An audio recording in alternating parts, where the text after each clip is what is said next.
Hey everyone, in this video we are going to discuss today's Codeforces contest, that is Codeforces round 1112. It is a Div 2 round which we are going to discuss. So let's start with the first problem. Our first problem is threshold movement. So in this problem you are given n plus 2 positions numbered from 0 to n plus 1. Initially position I contains an element of weight Wi for each I from 1 to n, while positions 0 and n plus 1 are empty. You choose an integer k, then every element moves exactly once simultaneously in such a way that if Wi is less than k, then the element at position I moves to the position I minus 1. If Wi is greater than k, then the element at position I moves to the position I plus 1. If Wi equals to k, in this case, the entire movement process fails immediately.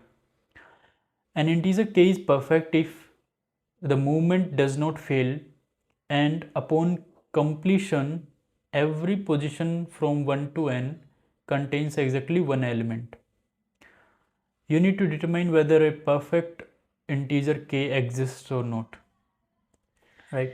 So the problem is pretty simple, right? In this problem you are given n plus 1 positions, and from position n plus 2 positions from 0 to n plus 1, and position from 1 to n are filled with weights.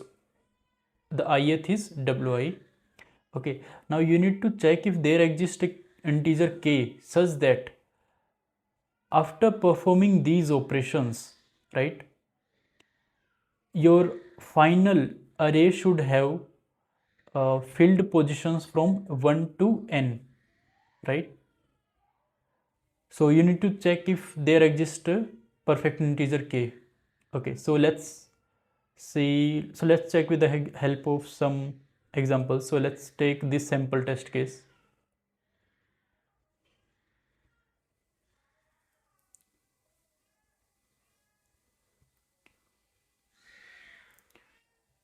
Okay, so if we take this sample test case, so here we are given this n equals to 4, and your positions from 1 to 4 are filled with these weights. Okay, now you need to find a valid value of k such that you need to check if there exists a value of k such that after performing these operations, you can see that the final array should have exactly one element at each position from 1 to n. Okay, so if we take k equals to, let's say, if you take k equals to, let's say, 3. Okay, so if you take k equals to 3, initially your Wi is this. Initially your W is 0th position is not filled, so let's mark it 0. The first position is 9, 1, 7, 2, and last position is 0, right? Why we are taking 0? Just to showcase that these two are empty positions. Okay, so if let's say we took k equals to 3, so how will your simultaneous movements look like? So 9, as 9 is greater than 3, right? As 9 is greater than 3 means 9 is greater than k, then it will move to the position right, right? So it means 9 will move right side. 1 is less than 3. 1 is less than 3 means 1 is less than k, it will move towards left. It will move towards left. 7 is greater than k, it means it will move to right. And 2 is less than k, it means it will move to the left, right? This is right towards, this is left, right, and this is left. So your final W array will look like. Empty position will remain empty because both of these corner positions moved inside the array. So at first position you will have 1, second position 9, third position you will have 2, then 7 and 0. So you see that finally after all movements of all elements, all simultaneous movements of all elements, you see that the positions from 1 to n are still filled in the final array, right? And 0th and n plus 1th position is empty. So this means that your k equals to 3 is a perfect value, means perfect integer, right? Such that after all movements every position from 1 to n contains exactly one element. So इस case के लिए आपका answer yes होना चाहिए. हाँ, answer yes भी है. Okay, so this is how you can check. Let's say अब बात करते हैं कि कोई जनरल अरे, लेट्स से आपको कोई जनरल अरे n दे रखी है, राइट, n साइज की, and you are given weighted array. आपको वेट दे रखे हैं, let's say W1, W2, W3 up to Wn. Okay, अब आपको फाइंड करना है कि does there exist a perfect integer k which satisfies this condition, right, after all movements. आप कैसे चेक करोगे? आप एक चीज़ बताओ कि जो फर्स्ट एलिमेंट है, अब जैसे आपको पता होगा लेफ्ट साइड में एक एम्प्टी प्लेस है और राइट साइड में एक एम्प्टी प्लेस है, 0th और n+1th पोजीशन खाली है. तो आप एक चीज़ बताओ कि ये वाला first element left side move कर सकता है? नहीं कर सकता, क्योंकि लेट्स से अगर first element left side move कर गया तो डेफिनेटली आपका 0th पोजीशन आपकी एम्प्टी रह ही नहीं सकती. फाइनल पोजीशन में ये एम्प्टी पोजीशन रहेगी ही नहीं. और आप ये बताओ कि nth पोजीशन, मतलब nth पोजीशन पे जो एलिमेंट है वो राइट साइड मूव कर सकता है? नहीं कर सकता, क्योंकि अगर ये इस एम्प्टी पोजीशन पे आ गया देन फाइनल अरे में आपकी ये लास्ट जो पोजीशन है ये एम्प्टी नहीं रहेगी. तो इससे आपको क्या पता चला कि जो आपका k है वो फर्स्ट एलिमेंट से तो बड़ा होना चाहिए, क्योंकि फर्स्ट एलिमेंट से बड़ा होगा तभी ये राइट साइड मूव करेगा, राइट. अगर k आपका किसी एलिमेंट से बड़ा होगा तभी ये एलिमेंट राइट, k अगर बड़ा हुआ तो ये लेफ्ट में मूव करेगा. तो इसका मतलब क्या हुआ? k should be less then, हमें राइट साइड मूव करवाना है ना, इसको लेफ्ट तो करवाना ही नहीं. तो आपका k should be less then W1. Okay, इस कंडीशन को आप देखो तो इसको लेफ्ट मूव करवाना, राइट मूव नहीं करवाना. तो इस केस में लेफ्ट मूव करवाने के लिए आपका k should be greater than Wn, right. ये तो हमने कॉर्नर पोजीशन चेक कर ली. ऐसे ही आप मुझे बताओ कि ये वाला आपने गारंटी कर लिया कि लेफ्ट तो मूव नहीं करेगा, ये अपनी जगह पे रह सकता है? नहीं, कोई भी एलिमेंट अपनी जगह पे तो रह ही नहीं सकता, क्योंकि अगर k इक्वल्स टू WI हो गया तो ये फेल हो जाएगा. इसका मतलब क्या हुआ कि k must not be equal to any of the given elements in this weighted array, right. So k किसी भी एलिमेंट के इक्वल तो है नहीं, तो ये कोई भी हर एक एलिमेंट आइदर लेफ्ट मूव करेगा या राइट मूव करेगा. तो इसका मतलब क्या हुआ? ये लेफ्ट मूव तो करेगा नहीं, तो इसका मतलब पक्का ये राइट साइड मूव करेगा, है ना. अब मुझे एक चीज़ बताओ कि ये W2 किधर मूव करेगा? W2 इधर मूव कर सकता है? ये इधर तो नहीं करेगा. हाँ, W2 इधर मूव कर सकता है?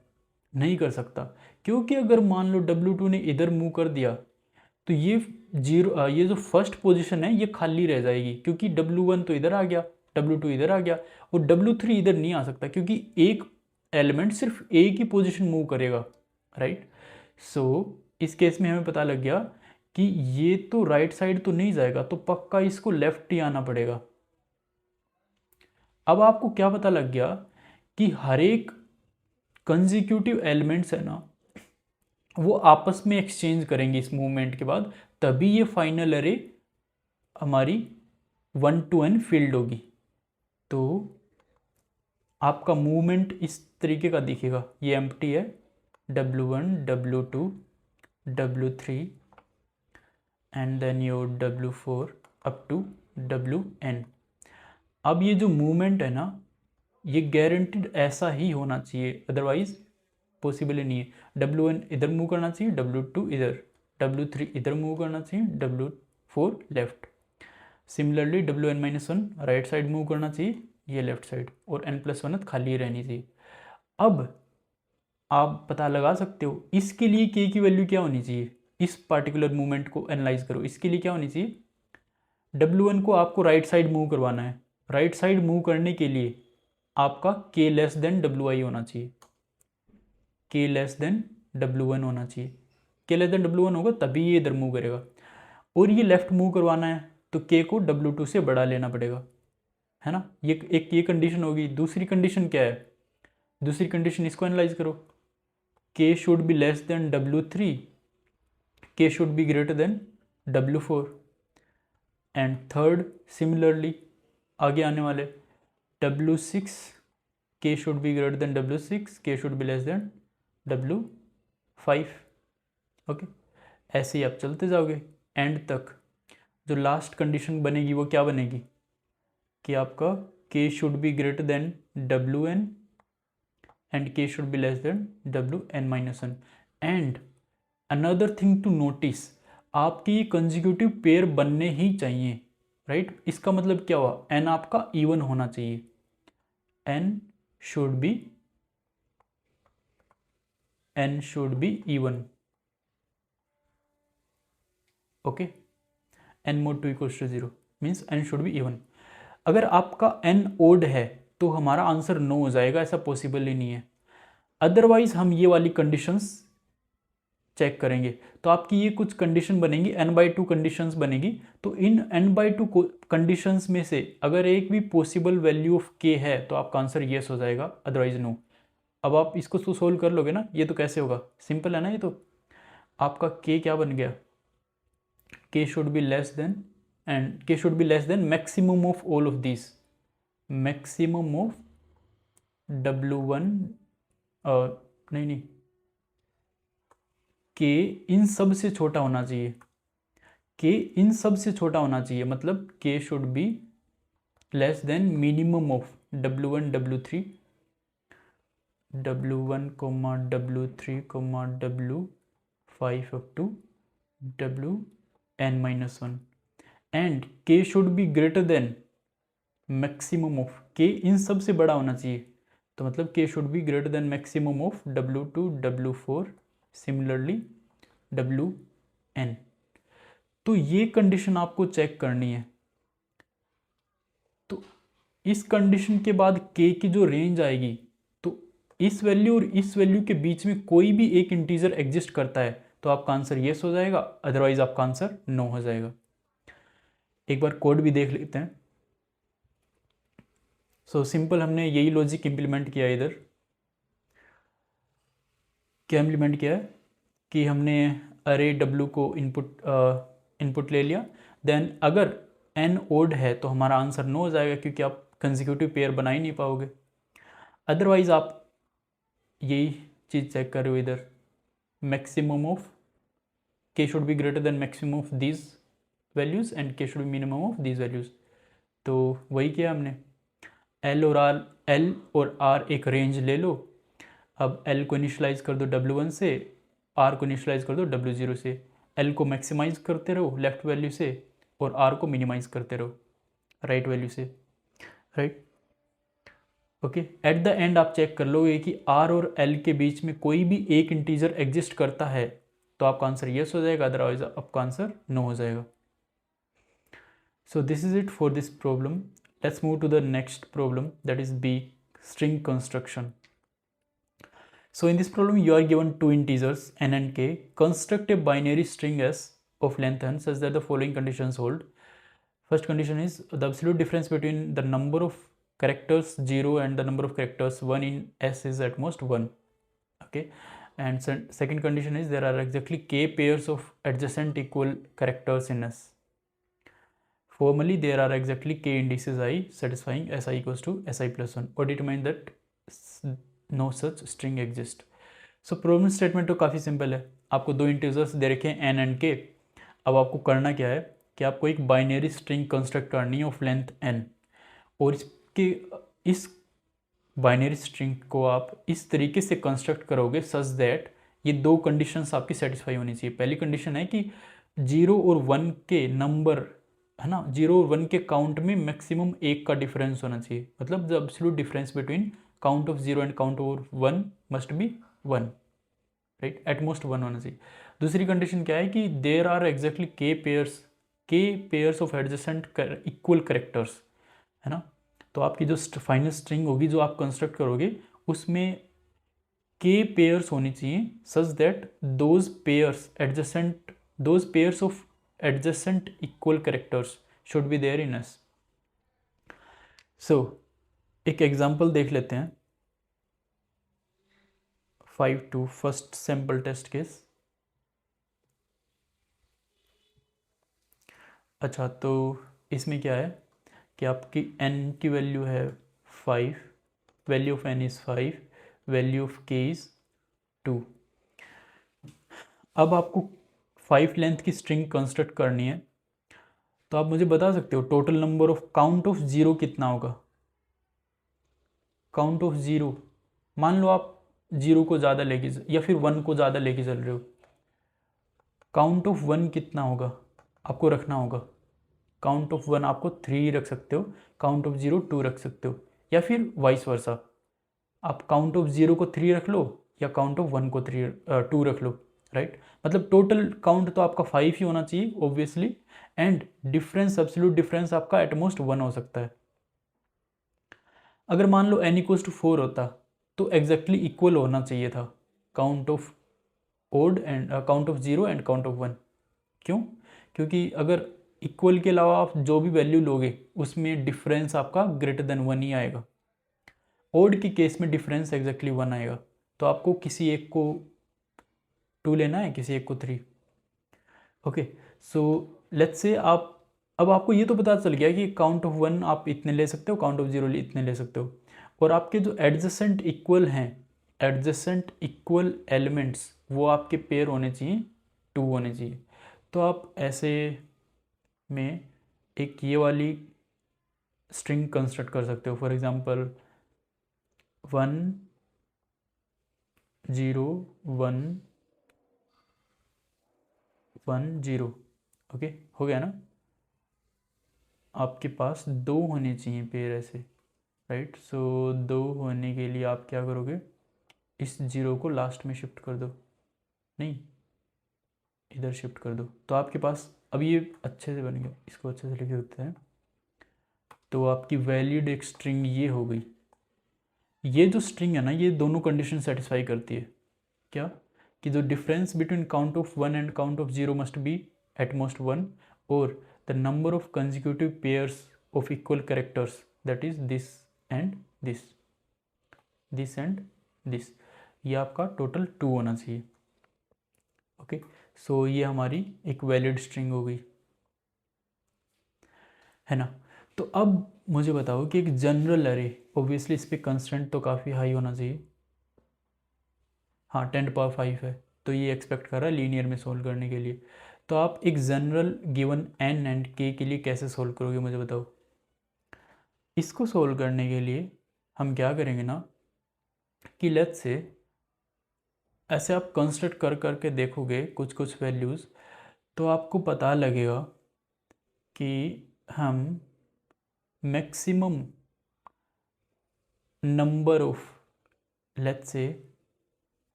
काउंट ऑफ 0 ये आप लेते हो.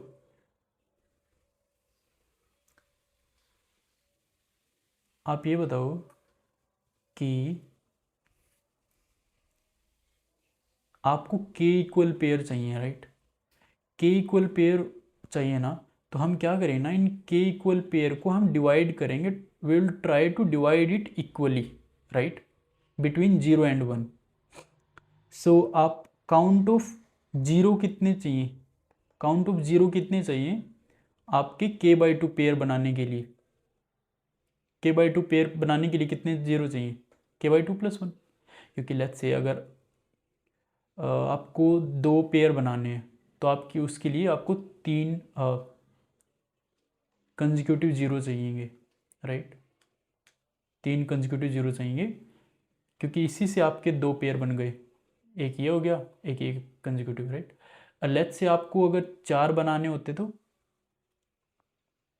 4 बनाने होते तो आपके चाहिए थे 5, राइट। सो मतलब अगर आपको k/2 पेयर बनाने हैं फ्रॉम जीरो तो आपको उसके लिए k/2 + 1 count of zero चाहिएंगे।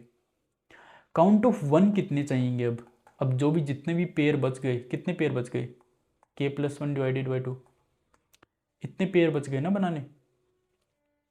k+1 क्यों किया, ऐसा ओड भी हो सकता था ना ये, तो इस केस में काउंट ऑफ 1 हमें इतने चाहिए, राइट। सो आप क्या करोगे ना, आप एक चीज़ इधर चेक कर लोगे, आप मैक्सिमम नंबर ऑफ अब इतने ही बना सकते हो, राइट। सो अभी आप क्या चेक करोगे, काउंट ऑफ जीरो और count of 1 should be less than equals to 1, ये कंडीशन तो सेटिस्फाई होनी चाहिए, राइट। ऐसा नहीं हो सकता ना कि total count of zero and count of 1 आपका n से एक्सीड कर जाए, क्योंकि आपको टोटल नंबर ऑफ कैरेक्टर्स आपके n ही होने चाहिए स्ट्रिंग में, तो ये तो कंडीशन सेटिस्फाई करनी चाहिए। अगर ये count of zero plus count of 1 अगर ग्रेटर देन n आ गया तो आपका आंसर नो हो जाएगा, मतलब -1 प्रिंट कर दोगे सिर्फ। अब अगर ये कंडीशन है तो अब आप कंस्ट्रक्ट कर सकते हो, कैसे कंस्ट्रक्ट करोगे, आइए देखते हैं। आप कैसे करोगे ना, इनिशियली मतलब स्टार्टिंग में आप क्या करोगे, जितने काउंट ऑफ जीरो इधर हैं तो ये आप सारे जीरो रख दोगे स्टार्टिंग में, राइट। आप 0 0 0 0 कितने काउंट ऑफ जीरो टाइम्स ये आपने रख दिए, कंजिक्यूटिव काउंट ऑफ जीरो रख दिए। इस स्ट्रिंग ये मतलब बेसिकली ये तो सेगमेंट तो इसलिए दिखा रहा हूँ आपको थोड़ा अच्छे से विजुअलाइज करने के लिए, बेसिकली ये सारे कंजिक्यूटिव हैं। अब आप काउंट ऑफ 1 कंजिक्यूटिवली रख दोगे।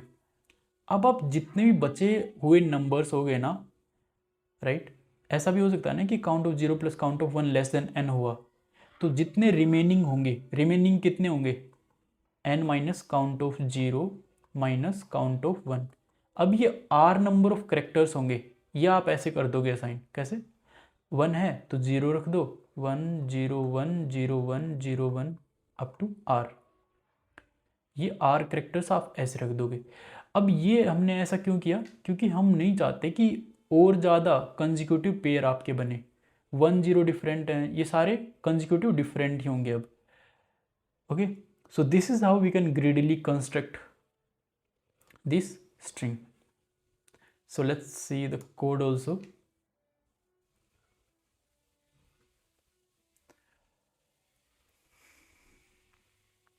हमने क्या किया कि काउंट ऑफ जीरो निकाल लिया, कितने चाहिएंगे, बेसिकली हम काउंट ऑफ जीरो और काउंट ऑफ 1 ये कैसे फाइंड कर रहे हैं, हम चाहते हैं कि जो फाइनल जो टोटल पेयर बनेंगे ना वो 1 और 0 के बीच इक्वली डिस्ट्रीब्यूट हो जाएं, राइट। सो इक्वली डिस्ट्रीब्यूट करने के लिए हम ये पहले से फाइंड कर रहे हैं।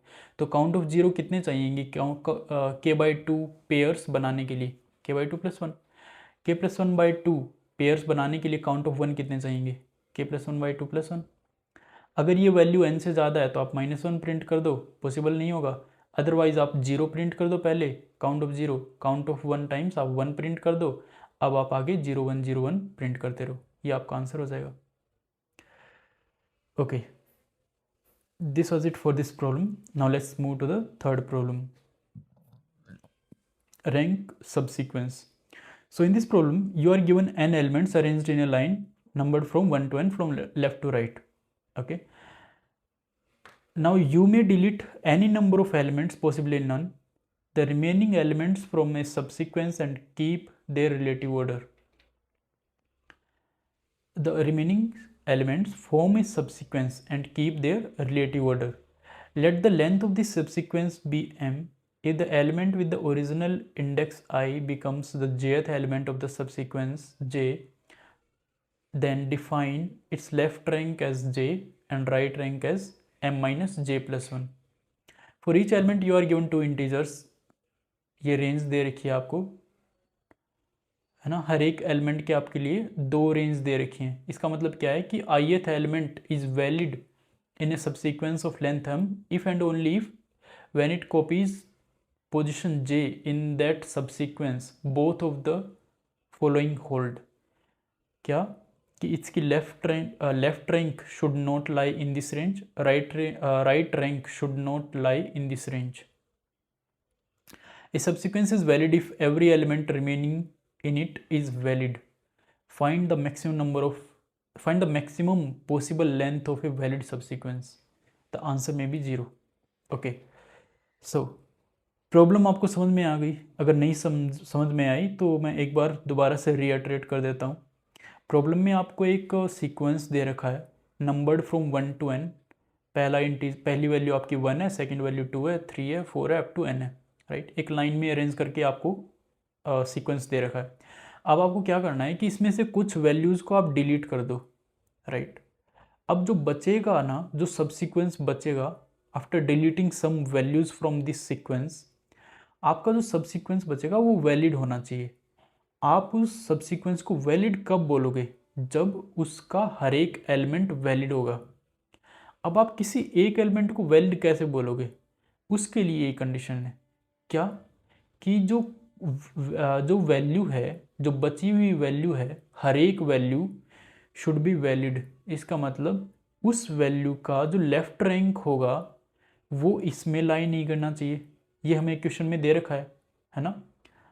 और लेट्स से ith जो एलिमेंट है उसका जो राइट रैंक है वो इस रेंज में लाई नहीं करना चाहिए, तभी आपका ये ith एलिमेंट, बचा हुआ एलिमेंट वैलिड होगा इस सब सीक्वेंस में। तो आपको बताना है कि आप maximum possible length of valid सब सीक्वेंस क्या होगी।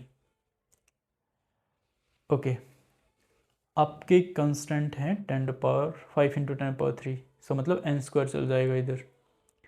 ओके, सो अगर आप इसको समझो, राइट, अगर आप इसको समझो, सैम्पल टेस्ट केस लेना है क्या, मतलब इसके बिना भी कर सकते हैं, बट कोई ना, कोई एक सैम्पल टेस्ट के लिए ले लेते हैं। ये तो इक्वल ही हो गया।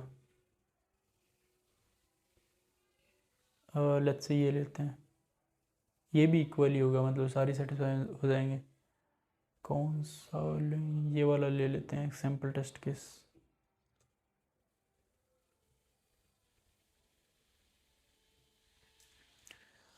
ओके, सो आपको ये रेंज दे दी, मतलब आपके पास 5 एलिमेंट हैं इनिशियली, ऐसे हैं 1 2 3 1 2 3 4 5 इनिशियली आपके पास ये एलिमेंट है, राइट। अब आप देखो कि यार, लेट्स से आप चाहते हो कि पहला केस लेते हैं, इस केस में आप टोटल आप कोई भी एलिमेंट डिलीट नहीं करना चाहते, तो आपके पास अरे ये है, राइट, 1 2 3 4 5। आप देखो कि ये वैलिड सब सीक्वेंस है क्या? वैलिड सब सीक्वेंस के लिए एक ही शर्त है कि भाई ये वैल्यूज सारी वैलिड होनी चाहिए, मतलब हर एक एलिमेंट वैलिड होना चाहिए। तो इसके लिए लेफ्ट रैंक क्या है? लेफ्ट रैंक क्या है इसके लिए? लेफ्ट रैंक है ith एलिमेंट के लिए लेफ्ट रैंक क्या है? i है, मतलब jth एलिमेंट के लिए लेफ्ट रैंक j है और राइट रैंक m-j+1। तो फर्स्ट एलिमेंट के लिए लेफ्ट रैंक होगी आपकी 1, राइट रैंक क्या होगी? 5 - 1 + 1, आपका 5 हो गया। आप ये बताओ कि 1 में लाई करता है? हाँ करता है, तो ये वैलिड नहीं हुआ। तो आपके पास 5 लेंथ की पॉसिबल सब्सिक्वेंस नहीं हो सकता वैलिड। दूसरा केस लेते हैं, आपका कोई 4 लेंथ का होगा, राइट। ये m = 5 के लिए था, जब आपके पास 5 रिमेनिंग एलिमेंट हो। अब आप सोचो कि लेट्स से आपका रिमेनिंग नंबर ऑफ एलिमेंट्स 4 हैं, ये पॉसिबल है क्या m = 4? चलो देखते हैं 1 वैलिड है या नहीं। अब हर एक एलिमेंट को 1 by 1 देखेंगे हम, है ना, बाकियों की चिंता छोड़ देंगे। स्टार्ट से लेकर एंड तक इटरेट करेंगे और वन बाय वन देखेंगे, कोई भी एलिमेंट अगर वैलिड है तो उसको हम रख लेंगे, वैलिड नहीं है तो हम उसको निकाल देंगे। ओके, अरे से अब बताओ कि वन वैलिड है क्या। आप बोलोगे कि यार पहले इसकी लेफ्ट रैंक को राइट रैंक चेक करो, लेफ्ट रैंक तो एक है, राइट रैंक क्या है, m-1, m-1 + 1 दैट इज 4। 1 और 4 इस रेंज में लाई करते हैं, 1 तो 1,1 में लाई करता है, तो मतलब 1 को हम नहीं ले सकते, राइट। और एक मतलब इधर ले लेते हैं कि हमारे पास कौन कौन से एलिमेंट आ गए, अभी कोई भी एलिमेंट नहीं आया हमारा, है ना, 1 को निकाल दिया। अब 2 पे चलते हैं, 2 वैलिड है क्या। आप बोलोगे कि यार 2 का पहले लेफ्ट रैंक चेक करो, अब लेफ्ट में कोई वैल्यू है ही नहीं तो फर्स्ट एलिमेंट है ये तो, राइट, क्योंकि 1 को तो उड़ा दिया हमने, तो 2 के लेफ्ट में कोई भी नहीं है तो इसकी लेफ्ट रैंक होगी 1, राइट रैंक क्या होगी, 4 - 1 + 1 दैट इज़ 4। तो 2 की लेफ्ट रैंक है 1, इस रेंज में लाई करती है नहीं, तो सही है। 4 2,2 के बीच लाई करता है नहीं, तो ये वैलिड हो गया, तो हम 2 को रख लेंगे। ऐसे ही 3 को चेक करेंगे, 3 के लिए लेफ्ट रैंक और राइट रैंक, अब मैं जल्दी जल्दी फाइंड करता हूँ। लेफ्ट रैंक होगी आपकी 2 क्योंकि 2 भी है लेफ्ट साइड में, राइट रैंक क्या होगी, m-2 + 1 that is 3, right. So 2,3 valid है क्या, 2,3 वैलिड है, क्योंकि 2 इसके बीच में लाई नहीं कर रहा, 3 इसके बीच में लाई नहीं कर रहा, तो आपका इधर 3 आ जाएगा। ऐसे ही आप 4 को चेक कर लो, अगर आप 4 को चेक करोगे तो ये हो जाएगा आपका 3 और राइट रैंक हो जाएगी आपकी 2, 3 2 इसमें लाई कर रहा है, इसमें कर रहा है यार, तो आपका ये 4 वैलिड नहीं हुआ, तो आप 5 के पास चलोगे। ओके, 5 के लिए आपकी लेफ्ट रैंक हो जाएगी कितनी, 5 के लिए लेफ्ट रैंक हो जाएगी आपकी 3 और राइट रैंक हो जाएगी 2। 3,2 इसमें लाई कर रहा है, 3 इसमें लाई नहीं कर रहा, 2 इसमें लाई नहीं कर रहा, तो आपके पास आ गया 5 भी आ गया, वैलिड है। बट आप अगर देखो अब लास्ट में हमारे पास सिर्फ यही वैलिड एलिमेंट्स आए, बट आप ये देखो कि टोटल नंबर ऑफ एलिमेंट्स आपके m होने चाहिए थी, बट इधर m तो आपको मिले ही नहीं, तो आपके पास m लेंथ भी पॉसिबल नहीं हुई। अब आप चेक करोगे 3 के लिए, m = 3 के लिए, राइट, ये जल्दी जल्दी चेक करते हैं। तो 1 पॉसिबल है क्या, 1 के लिए लेफ्ट रैंक क्या होगी 1, राइट रैंक क्या होगी 3 - 1 + 1 3, 1,3 लाई करता है तो पॉसिबल नहीं है, 1 को हटा दो। 2 के लिए क्या होगा, लेफ्ट रैंक 1, राइट रैंक क्या होगी जाएगी 3, 1,3 इसमें लाई नहीं करता, तो 2 एक वैलिड है।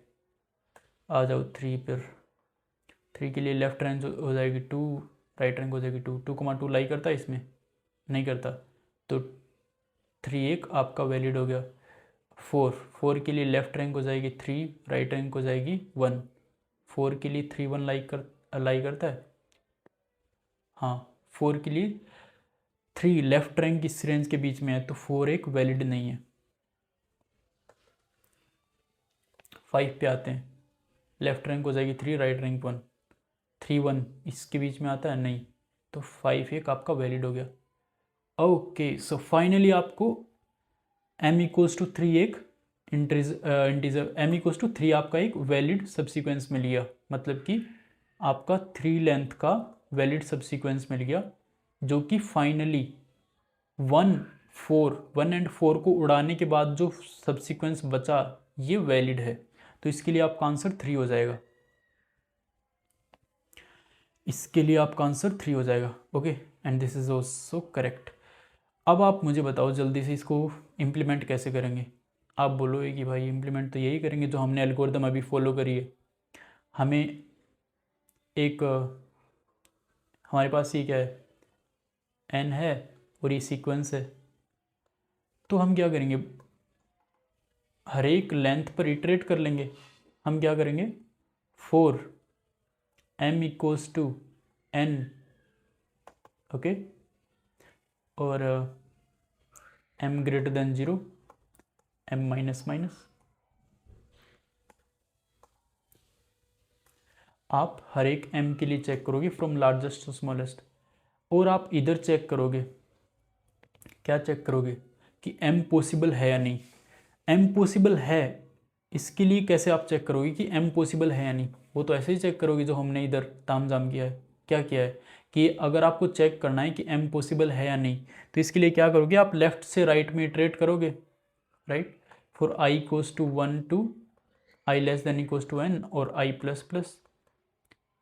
आप इसमें लेफ्ट टू राइट इटरेट करोगे और आप क्या चेक करोगे कि i एक वैलिड है या नहीं, राइट, और आप काउंट लेके चल लोगे कि कितने एलिमेंट अभी लेफ्ट में आपने ले लिए हैं, राइट, इनिशियलाइज 0 से करा दोगे। तो आपको पता है कि लेफ्ट में कितने एलिमेंट हैं, दैट इज लेफ्ट रेंज, और राइट आपको पता ही है। राइट कैसे पता है, mi से इसको काउंट को माइनस कर देना, आपको राइट रेंज भी पता, राइट रैंक भी पता लग गई, और ये लेफ्ट रैंक और राइट रैंक के बार आपको पता लग गई, तो आप ये चेक कर लोगे कि ये गिवन, ये जो दे रखा आपको लेफ्ट रैंक और राइट रैंक, अगर इसके बीच में एग्जिस्ट कर गया कोई भी एक, तो आपका ये वैलिड नहीं होगा एलिमेंट। और अगर ये लेफ्ट रैंक और राइट रैंक आपके इसके गिवन रेंज के डिसजॉइंट हैं, मतलब इसके बाहर एग्जिस्ट करते हैं, तो आपका ये वैल्यू, ये एलिमेंट वैलिड हो गया। तो आप इसको ले लेना और काउंट को 1 से इंक्रीज करा देना। एट द एंड आप चेक कर लेना कि अगर आपका count greater than equals to m है, मतलब आपको एटलीस्ट m एलिमेंट मिल गए, तो आपका m एक वैलिड आंसर हो जाएगा। अगर आपको कोई भी वैल्यू ऑफ m नहीं मिलती है, तो आपका आंसर हो जाएगा 0। ओके, सो हाँ, इसको ऐसे इम्प्लीमेंट करेंगे। So let's see the code also. हमने कोड में क्या किया है, पहले तो जो रेंज दे रखी हैं LR और UV, उसको इनपुट ले लिया। अब हम m पर इटरेट कर रहे हैं। m पर इटरेट करके क्या कर रहे हैं, हम चेक कर रहे हैं कि ith एलिमेंट काउंट ले लिया हमने। काउंट क्या स्टोर कर रहा है कि लेफ्ट साइड में हमने कितने एलिमेंट अब तक ले लिए हैं, कितने वैलिड एलिमेंट ले लिए हैं।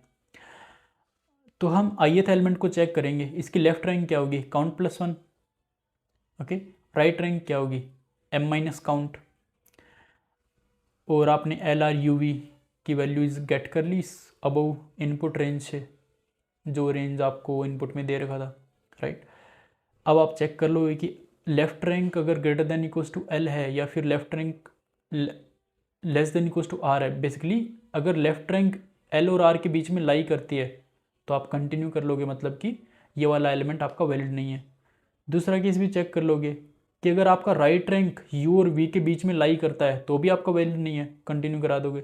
अदरवाइज इन दोनों में से कोई भी ट्रू नहीं है, मतलब आपका ये एलिमेंट वैलिड है, तो आप इसको ले लोगे, मतलब काउंट प्लस प्लस कर दिया आपने। एट द एंड चेक कर लोगे कि आपको अगर एटलीस्ट m एलिमेंट मिल गए, तो आपका आंसर m हो जाएगा। अगर आपको कोई भी एलिमेंट नहीं मिला, कोई भी वैलिड लेंथ नहीं मिली, तो आपका आंसर 0 हो जाएगा। So this is how you can solve this problem. Let's move to the fourth problem, that is permutation cuts. In this problem, you are given an integer n and an array A of length n minus 1. For a permutation P of length n, define Vi equals to minimum of maximum of Pj and maximum of Pj. मतलब कि in other words, cut the permutation between two positions I and I plus 1. Take the maximum element on each side and let Vi be the smaller of these values, these two values. Okay, so your task is to count the number of permutations P of length n such that Vi equals to Ai for each I from 1 to n minus 1. You need to output answer modulo this modulo. Okay, so आपको problem तो समझ में आ ही गई होगी। अगर नहीं आई तो चलो समझाते हैं कैसे, क्या दे रखा है इसमें। सो आपको प्रॉब्लम में क्या दे रखा है ना कि एक n-1 लेंथ की अरे A दे रखी है, ओके, और उसका हर एक इंटीजर 1 to n है। अब आपको एक लेट्स से आपके पास एक परम्यूटेशन P है, राइट? उस परम्यूटेशन P की कुछ वैल्यूज आप डिफाइन कर रहे हो VI। वो वैल्यूज क्या हैं कि लेट्स से आपकी VI वैल्यू क्या होगी, from I equals to 1 to n-1, VI value होगी maximum of all elements from 1 to Pi, right? Maximum of all elements from index 1 to index I, comma maximum of all values from index I plus 1 to n। ये दो maximum integer आपके पास मिल गए ना, अब आपको इन दोनों का जो मिनिमम होगा वो आपका वैल्यू ऑफ VI होगा। समझे? वैल्यू ऑफ VI क्या होगा? I इंडेक्स से पहले वाले सारे एलिमेंट का मैक्सिमम, कोमा I के बाद वाले सारे एलिमेंट्स का मैक्सिमम, इन दोनों का जो मिनिमम होगा वो वैल्यू ऑफ VI होगा। तो आपके पास कोई भी परम्यूटेशन P है, उसकी आप एक वैल्यू अरे फाइंड करना है। वैल्यू अरे आपको इस तरीके से निकालना है। और वैल्यू ऑफ अरे में कितने एलिमेंट होंगे? n-1 होंगे। ऑफ कोर्स आपको VI I from 1 to n-1 find करना है। अब आपको बताना है कि अगर उस पार्टिकुलर परम्यूटेशन P की वैल्यू अरे A के इक्वल है, राइट, तो आपको फाइंड करना है number of such permutations P such that their value अरे इज इक्वल टू गिवन अरे A। आपको एक काउंट फाइंड करना है, राइट? ओके, तो आप कैसे करोगे एक काउंट फाइंड? एक्चुअली इस प्रॉब्लम में थोड़ा आपको पेशेंस चाहिए, है ना? आपको थोड़ी थोड़ी चीज़ें ऑब्जर्व करनी पड़ेंगी कि चल क्या रहा है। एट द एंड हम आंसर पर अराइव करेंगे। तो समझने के लिए पहले इसको समझ लेते हैं, इसका स्ट्रक्चर क्या होगा, ये मतलब दे क्या रखा है एक्चुअली। तो आप मुझे बताओ एक चीज़ कि लेट्स से आपके पास एक परम्यूटेशन है, ओके? आपके पास एक परम्यूटेशन है P। ये क्या है? Permutation let's say P1 P2 P3 Pn, okay? ये परम्यूटेशन है आपके पास। अब आप मुझे बताओ जो वैल्यू अरे होगी वो कैसी दिखेगी?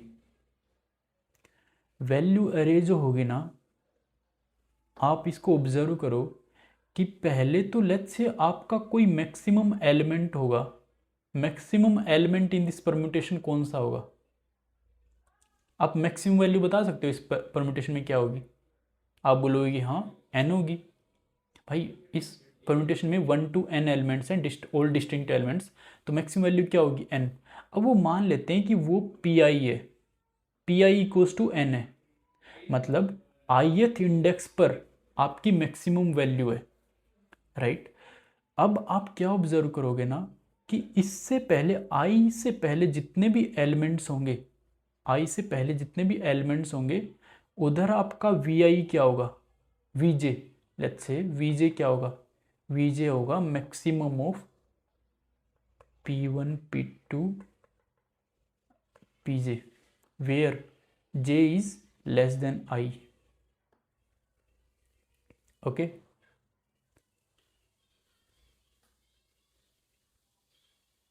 है ना? ये होगा। और ये हो गया J लेस देन I के लिए। इसको थोड़ा ऐसा कर देते हैं, केस बना लेते हैं। पहला केस क्या हो गया? When J is less than I, तो आपका VJ की वैल्यू ये होगी। क्यों होगी ये? क्योंकि V मान लेते हैं ये V2 निकालना आपको, तो maximum of P1 P2 always छोटा होगा मैक्सिमम ऑफ दिस रेंज। क्यों? क्योंकि इसमें तो n है ना यार, इसका मैक्सिमम तो n ही होगा और आपको छोटे वाली वैल्यू लेनी है। दोनों मैक्सिमम में से जो लेसर वैल्यू वो लेनी है। तो हमेशा j जब तक I से छोटा रहेगा तो राइट विंग की वैल्यू n होगी जो कि मैक्सिमम है। तो आपका ऑलवेज लेफ्ट साइड वाला मैक्सिमम कंसिडर होगा इस वैल्यू वीजे के लिए। तो आपकी वीजे की वैल्यू ये होगी। जे इक्वल्स टू आई के लिए क्या होगा, जे इक्वल्स टू आई के लिए इसमें से मैक्सिमम, राइट, इसका मैक्सिमम क्या होगा, एन ही होगा, है ना। तो आपकी राइट साइड की वैल्यू कंसिडर होगी। तो सेकंड केस क्या बन गया, for all J greater than equals to I, आपकी वैल्यू ऑफ वीजे क्या हो जाएगा।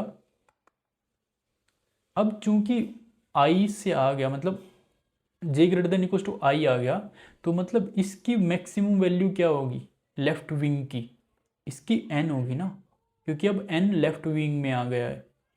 तो अब राइट साइड वाला मैक्सिमम कंसिडर होगा, क्योंकि वो छोटा होगा इस केस में।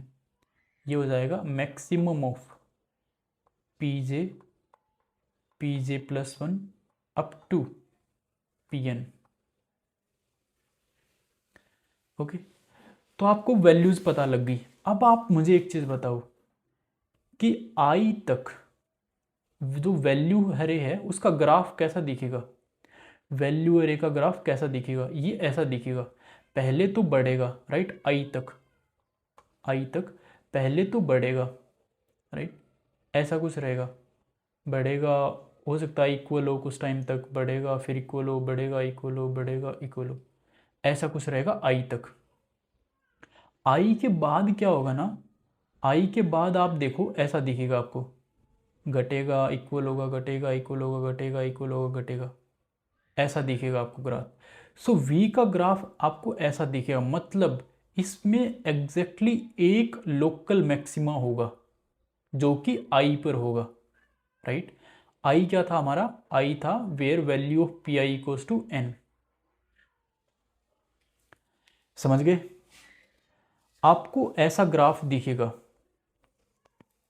वैल्यू वी आई का, और वी आई हम क्या चाहते हैं कि वी आई ए आई की इक्वल बनाना चाहते हैं, राइट। एट द एंड हम काउंट करना चाहते हैं count of P such that their value V equals to A. So आपका वी ए के इक्वल होना चाहिए, इसका मतलब क्या हुआ, ए का ग्राफ ऐसा दिखना चाहिए। तो सबसे पहले आप क्या चेक करोगे कि ए का ग्राफ अगर ऐसा नहीं दिखता है, ऐसा नहीं दिखता है कि मतलब ए के ग्राफ में अगर more than one local maxima है, तो आपका आंसर 0 हो जाएगा। अब आते हैं कि हमारा क्वेश्चन बच गया है कि ए में मैक्सिमम एक लोकल मैक्सिमा है, राइट, एक ही एग्जैक्टली एक ही लोकल मैक्सिमा है। अब हम फाइंड करते हैं कि कैसे हम प्रॉब्लम को सोल्व करेंगे। तो अब मुझे बताओ कि एक लोकल मैक्सिमा है, मान लो आपका ए का ग्राफ ऐसा कुछ दिखता है, अरे यार, एक ही लोकल मैक्सिमा है, तो लेट्स से इक्वल है, फिर इक्वल है, बढ़ रहा है, इक्वल है, राइट, और फिर इक्वल है, फिर घट रहा है, इक्वल है, घट रहा है, इक्वल है, घट रहा है, ऐसा कुछ ग्राफ है ए का। अब आप मुझे बताओ कि ये जो वैल्यू है ना, मतलब आई इंडेक्स आप कैसे फाइंड करोगे। तो आप मुझे बताओ, बोलोगे कि यार इंडेक्स आई या तो इधर होगा, राइट, एक पॉसिबल ये वे ये, और दूसरा या ये होगा, है ना। ये दो ही पॉसिबल पोजीशंस हैं आई के लिए। क्यों है ऐसा, आप मुझे बताओ कि आई इधर हो सकता है क्या। आप बोलोगे नहीं हो सकता। क्यों नहीं हो सकता, क्योंकि आई के बाद वाला जो वैल्यू है ना, वो डिक्रीजिंग होना चाहिए। हमने इधर देख लिया था ये डिक्रीजिंग होना चाहिए, बट इधर तो इंक्रीजिंग है, इधर तो इंक्रीजिंग है, तो पक्का आई का वैल्यू इधर तो नहीं हो सकता, इधर ही हो सकता है। आप मुझे बताओ बीच में हो सकता है, इधर इधर हो सकता है, नहीं हो सकता इधर, क्योंकि इधर हो गया ना, इसका मतलब left value right value equal है, मतलब लेफ्ट साइड का मैक्सिमम और राइट साइड का मैक्सिमम इक्वल है। ऐसा नहीं हो सकता, क्योंकि अगर लेफ्ट साइड का मैक्सिमम लेट्स से 3 है, इधर भी 3 है, और ये दोनों इक्वल हैं, इसका मतलब क्या हुआ कि 3 इधर साइड भी एग्जिस्ट कर रहा है, इधर भी आ रहा है, मतलब P J less than I में, और 3 इधर भी आ रहा है, और ऐसा तो हो ही नहीं सकता, क्यों नहीं हो सकता ऐसा? क्योंकि p हमारी एक परम्यूटेशन है जिसमें हर एक एलिमेंट डिस्टिंक्ट है। इसका मतलब क्या हुआ कि p आपका इस बीच में नहीं आ सकता, p आपका इस जो लोकल मैक्सिमा है ना इसके कॉर्नर पर ही आ सकता है। तो दो सिर्फ आप इसको, इससे आपको क्या पता लगा कि i की जो, इससे आपको क्या पता लगा कि जो i की total number of favourable positions हैं वो सिर्फ दो ही हो सकती हैं, या तो ये वाला लेफ्ट साइड वाला लोकल मैक्सिमा के लेफ्ट वाला इंडेक्स, या फिर लोकल मैक्सिमा के राइट वाला इंडेक्स। दो ही पॉसिबल फेवरेबल पोजीशंस हैं आई के लिए। आई क्या था, समझ गए ना? आई था आप हमारा P I equals to N. Okay, समझ गए? अब आप मुझे बताओ कि अब इसको प्रॉब्लम को कैसे सोल्व करेंगे। अब टोटल नंबर ऑफ परम्यूटेशंस कैसे फाइंड करोगे? आपको आई तो पता लग गया, हम ये दोनों केस अलग अलग से हैंडल कर लेंगे। लेट्स से एक बार के लिए सिर्फ हम ये वाला केस हैंडल कर रहे हैं, लेफ्ट साइड वाला। अब आप मुझे बताओ कि आई आपको पता चल गया, एक बार आप फर्स्ट केस नंबर 1 में आप लेफ्ट वाला हैंडल कर रहे हो। लेट्स से उसके लिए आपका I equals to I D X है, आपको आई डी एक्स मिल गया ये वाला। अब आप इसके लिए कैसे सोल्व करोगे? इसके लिए हम क्या करेंगे ना, इसके लिए हम इस गिवन अरे को दो पार्ट्स में डिवाइड कर देते हैं, राइट? एक पार्ट आपका लेफ्ट पार्ट क्या होगा, from index 0 to index -1, okay. दूसरा पार्ट आप ब्रेक कर दो किसमें, इंडेक्स से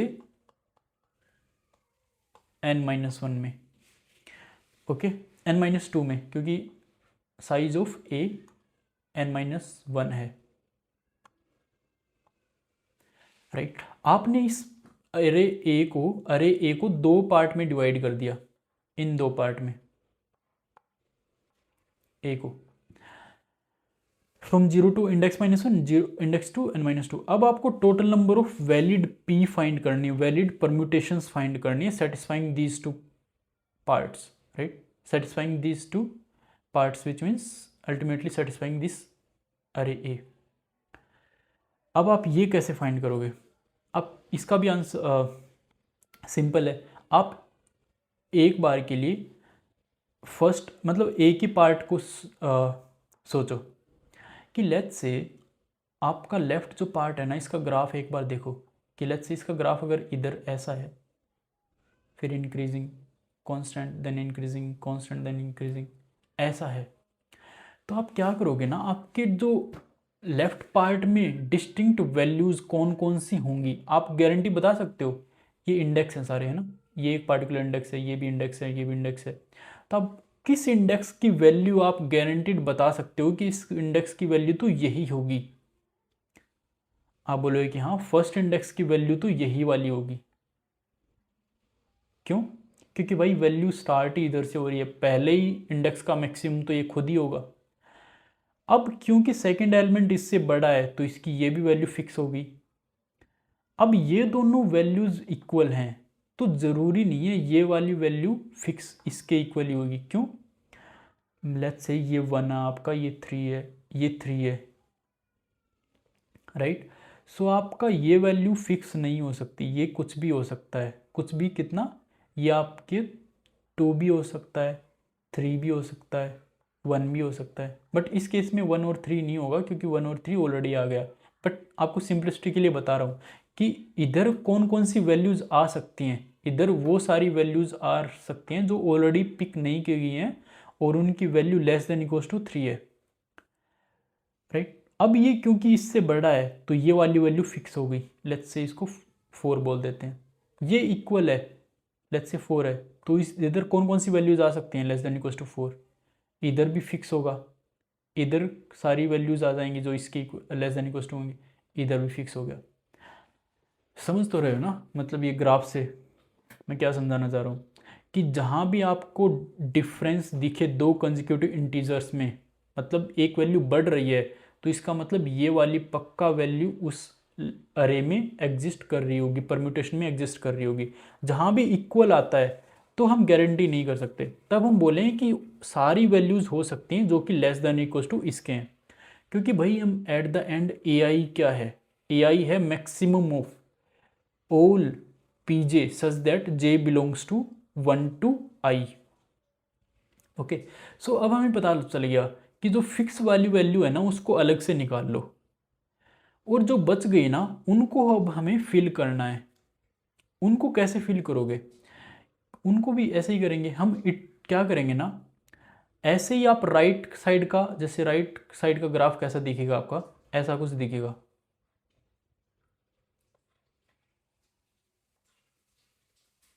ऐसा कुछ दिखेगा राइट साइड का। तो इसमें भी आपको फिक्स वैल्यू पता लग गई, ये वाली फिक्स हो गई, ये वाली फिक्स हो गई, ये दोनों इक्वल हैं तो रहने दो, इसकी हमें पता नहीं।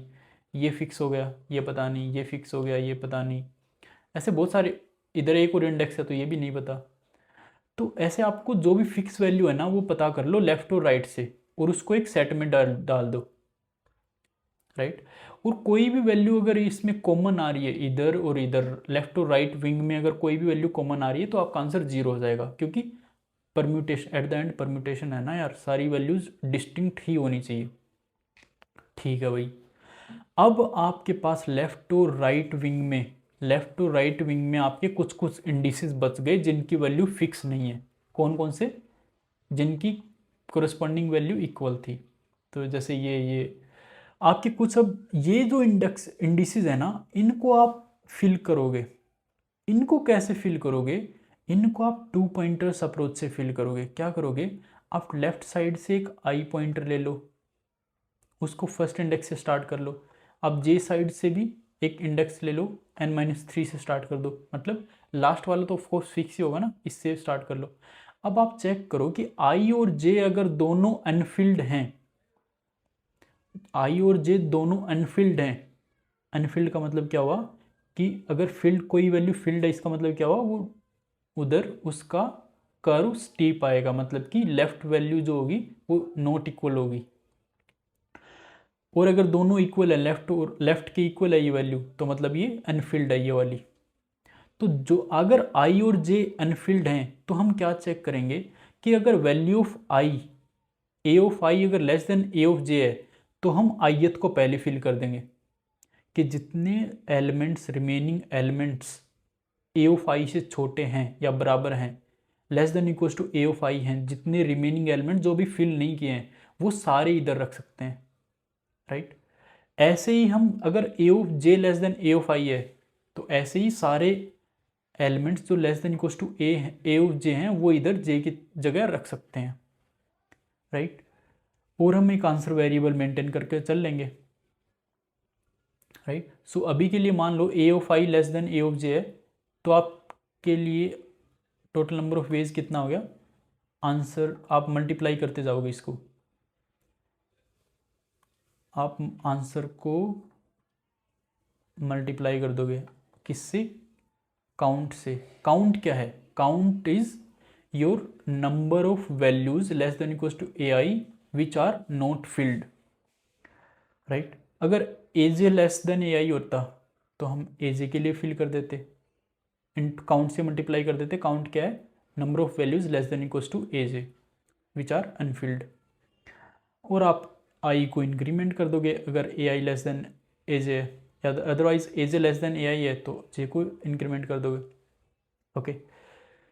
सो हम ऐसे करेंगे, 2 पॉइंटर्स अप्रोच से इसको फिल कर देंगे, लेफ्ट साइड को भी फिल कर देंगे, राइट साइड को भी फिल कर देंगे, एट द एंड हमारा आंसर आ जाएगा। ये फर्स्ट केस के लिए आ गया। ऐसे ही सेकंड केस के लिए, सेकंड केस के लिए हम इंडेक्स निकाल लेंगे ये वाला, और इधर से ब्रेक कर देंगे इसको। इधर से ब्रेक करने के बाद लेफ्ट विंग और राइट विंग बनेगी, उन दोनों को ही ऐसे ही पहले तो फिक्स्ड वाले एलिमेंट्स को रख देंगे, जो भी पोजीशंस अनफिल्ड होंगी उनको ऐसे फिल कर देंगे इस एल्गोरिथम से, right. So eight the and in दोनों केस का सम हमारा आंसर हो जाएगा, ओके। सो अब एक्सप्लेन करने में तो सॉल्यूशन इतना ही था। इसका अगर आपको थोड़ा कन्फ्यूज़न है या समझ नहीं आया तो कोड देख लेते हैं। बाय द वे थोड़ा ये काफ़ी इम्प्लीमेंटेशन हैवी था ये प्रॉब्लम, काफ़ी कॉर्नर केसेस थे इसमें, राइट। सो इसको देखते हैं, कोड देखते हैं। कोड काफ़ी लेंथी है, इसको डरना नहीं है कोड को देख के, क्योंकि ये डुप्लीकेट कोड है। मैंने दोनों केसेस के लिए क्या किया ना, कोड को डुप्लीकेट कर दिया। हम एक फंक्शन भी बना सकते थे, मतलब कोड को इम्प्रूव करना है तो एक फंक्शन बना सकते हैं जो कि इस रिपीटेड कोड को बार बार कॉल कर पाए। मतलब दोनों केस के लिए एक ही फंक्शन को कॉल कर लेंगे तो थोड़ा कोड छोटा हो जाएगा, बट न्यूअरदलेस कोड सिंप्लीफाइड है, तो इसको ऐसे ही रखते हैं और समझते हैं कि हमने क्या किया है। हमने n-1 लेंथ की अरे को इनपुट ले लिया, राइट। मैक्सिमम एलिमेंट फाइंड किया ए में से। अगर maximum element greater than equals to n है तो हमारा आंसर 0 हो जाएगा, क्योंकि ये परम्यूटेशन है और nth एलिमेंट तो आपका ए में एग्जिस्ट होना ही नहीं चाहिए, क्योंकि उसको तो आप इग्नोर कर रहे हो, मैक्सिमम एलिमेंट को तो इग्नोर कर रहे हो। तो अगर maximum value greater than equals to n है तो आपका आंसर 0 हो जाएगा, अदरवाइज हम आंसर निकालते हैं। तो अब आपको मैक्सिमम वैल्यू पता है, आप इंडेक्स फाइंड करोगे, राइट। इंडेक्स फाइंड करोगे। इधर हमने फ्लैग क्या फाइंड किया है, फ्लैग ये वैल्यू क्या चेक करी है, ये इधर चेक किया है कि ये वाला जो अरे ए है ये इस ग्राफ को सेटिस्फाई करता है क्या, यही चेक किया है बस। इस कोड में हमने सिर्फ यही चेक किया है कि ये ग्राफ, मतलब ये जो ग्राफ बनेगा ये एग्जैक्टली एक लोकल मैक्सिमा रख रहा है या नहीं। तो फ्लैग अगर 0 है, राइट, फ्लैग की वैल्यू अगर 0 है इसका मतलब क्या हुआ, नहीं, मतलब अगर फ्लैग की वैल्यू 0 है इसका मतलब क्या हुआ, मैक्सिमम वैल्यू अभी तक नहीं आई है। फ्लैग की वैल्यू 1 कहाँ कर दी हमने, जहाँ हमें मैक्सिमम वैल्यू मिल गई, और फ्लैग की वैल्यू 2 कहाँ कर देंगे, जहाँ मैक्सिमम वैल्यू से हम आगे बढ़ गए। और जहाँ भी हमें मोर देन 1 लोकल मैक्सिमम मिलता है हम उधर आंसर सी आउट 0 करा देंगे और रिटर्न करा देंगे। ओके, सो ये वाली वैल्यू चेक कर ली कि हमारे पास एग्जैक्टली एक लोकल मैक्सिमम होना चाहिए। अब आते हैं आगे, अब इंडेक्स फाइंड करते हैं। इंडेक्स क्या है, इंडेक्स यही है, ये वाला लोकल मैक्सिमा का जो स्टार्टिंग पॉइंट है वो हम पहले फाइंड कर लेते हैं और इसको ब्रेक कर देंगे ए को from this index. Index find कर लिया ऐसे, अब इसको ब्रेक कर देंगे। अब हम लेफ्ट विंग से सारे फिक्स्ड एलिमेंट फाइंड करेंगे और उसको एस में सेट में इंसर्ट कर देंगे, राइट। ऐसे ही इधर हम राइट विंग से सारे एलिमेंट्स को फाइंड करेंगे और एस में इंसर्ट कर देंगे। इधर हमने फ्लैग को इनिशियली 1 रख दिया कि हमारा पॉसिबल है कोई भी दोनों पार्ट से कोई भी मैचिंग एलिमेंट नहीं आ रहा। इसका मतलब क्या है, इसका मतलब ये है कि कोई भी वैल्यू दोनों पार्ट में एग्जिस्ट नहीं कर रही। मतलब अगर वैल्यू ए आई राइट साइड आनी चाहिए और ये लेफ्ट साइड भी है, मतलब एस में ऑलरेडी है, तो हम फ्लैग को 0 मार्क कर देंगे, अदरवाइज कंटिन्यू। तो इधर हमने सेट में स्टोर कर ली सारी वैल्यूज जो कि एग्जैक्टली मतलब फिल करी जा सकती हैं। ओके, अब हमारे पास बच गई जो अनफिल्ड पोजीशंस हैं, उनको हमें फिल करना है। उसके लिए हमने काउंट और करंट ले लिया। काउंट क्या रिप्रेजेंट कर रहा है, काउंट रिप्रेजेंट कर रहा है कि total number of values lesser than A I जो कि ऑलरेडी फिल हो चुकी हैं। करंट क्या रिप्रेजेंट कर रहा है, करंट वैल्यू जो फिल करने जा रहे हैं। तो हमने दो इधर पॉइंटर लिए हैं, आई और जे, आई स्टार्टिंग फ्रॉम 1 और जे स्टार्टिंग फ्रॉम n-3, मतलब end of the second element, end of the second part. और आई क्या है, starting of first part means first segment. तो हमने आई और जे दो पॉइंटर ले लिया। अब इसको आगे बढ़ाते रहेंगे आई और जे को, जो हमने समझा था ना इधर वही इंप्लीमेंट कर रहे हैं। एक्चुअली हमने समझा था ना वही इंप्लीमेंट कर रहे हैं। आई को इधर बढ़ाते जाएंगे, जे को इधर राइट से ऊपर लाते जाएंगे। तो अगर हम पहले तो ये क्या चेक करें कि ith अगर अनफिल्ड पोजीशन है, ith अगर एग्जैक्टली फिल्ड पोजीशन है, फिल्ड कब होगी, जब A I not equals to A I minus 1 होगा। फील्ड है तो इसको आई को आगे बढ़ा देते हैं हम, क्योंकि हमें आई और जे वही इंडिसेस चाहिए जो कि अनफिल्ड है। ओके, सो इधर हम आगे जाके जहाँ पर आई और जे अनफिल्ड है, तो अगर A of I less than A of J है तो हम क्या करेंगे, हम सारी वैल्यूज़ फाइंड कर लेते हैं जो कि फिल हो चुकी हैं, राइट। सो करंट में हम क्या फाइंड करें, while current is less than A I, current को बढ़ा दो। अगर करंट अगर एस में सेट में ऑलरेडी एग्जिस्ट करता है, इसका मतलब क्या हुआ कि ये वाली वैल्यू हमने ऑलरेडी फिल कर दी है, तो हम काउंट को 1 से इंक्रीज कर देंगे, राइट। नहीं, काउंट को इंक्रीज सभी करेंगे। काउंट क्या स्टोर कर रहा है, काउंट स्टोर कर रहा है कि काउंट ऑफ वैल्यूज़ जो हम फिल कर सकते हैं, मतलब ऑलरेडी फिल नहीं हुई है, मतलब वो वैल्यूज़ सेट में नहीं है अभी तक। सो अगर S dot find of current equals to S dot end है, मतलब इस सेट में एग्जिस्ट नहीं कर रही है वैल्यू, तो काउंट को 1 से इंक्रीज कर दिया। और हमें इस वैल्यू को फिल करना आईएथ को, तो कितने नंबर ऑफ वेज हैं, काउंट नंबर ऑफ वेज हैं, काउंट को 1 से डिक्रीज कर दो, क्योंकि एक वैल्यू हमने आईएथ एलिमेंट में फिल कर दी, आई को इंक्रीज कर दो। सिमिलरली हमने जे के लिए भी वही काम कर दिया। अब ये जो 2 वाइल लूप किस लिए हैं, ऐसा भी हो सकता है ना कि यार आई इंडेक्स आपका फर्स्ट पार्ट के एंड तक पहुंच गया हो, मतलब हमने फर्स्ट पार्ट को तो सारा फिल कर दिया हो बट सेकंड पार्ट फिल नहीं हुआ हो अभी। या फिर ऐसा भी हो सकता है कि सेकंड पार्ट को फिल कर दिया हो, फर्स्ट पार्ट अभी नहीं हुआ हो फिल। तो वही इसके लिए दोनों वाइल लूप चलाए हैं। सिमिलर वही हमने फिल कैसे किया है, ऊपर जो हमने एल्गोरिदम लगाई थी, राइट। सो बेसिकली हम क्या कर रहे हैं कि एआई से लेसर सारी वैल्यूज़ फाइंड कर रहे हैं जो कि ऑलरेडी फिल नहीं हुई हैं, और उन वैल्यूज़ को हम इधर पटक देंगे आईएथ पोजीशन पर कि भाई हमारे पास इतने नंबर ऑफ वेज हैं, आंसर को मल्टीप्लाई कर देंगे। सो वही इन दोनों वाइल लूप में हमने किया है। अगर फ्लैग ज़ीरो था, ऊपर फ्लैग ज़ीरो था, मतलब ये एक वैलिड ही नहीं था ए, तो इस केस में हम इसको आंसर को 0 से अपडेट कर देंगे कि भाई अगर वैलिड ही नहीं है ये, तो आंसर का कोई मतलब नहीं है, 0 रख दो। ओके,